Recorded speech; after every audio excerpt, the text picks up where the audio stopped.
वीरभद्राय अग्निनेत्राय घोरसंहारः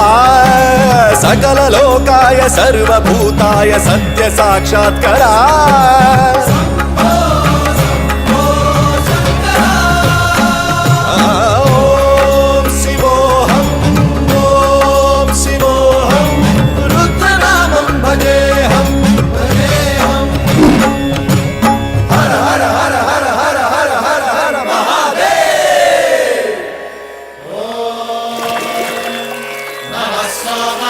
रुद्राय च नमस्ताम्राय च रुणाय च नमः शृङ्गाय च पशुपतये च नमः उग्राय च भीमाय च नमो हग्रे वधाय च धूरे वधाय च नमो हन्त्रे च हनीयसे च नमो वृक्षेभ्यो हरिकेशेभ्यो नमस्ताराय नमः शम्भवे च मयोभवे च नमः शङ्कराय च मयस्कराय च नमः शिवाय च शिव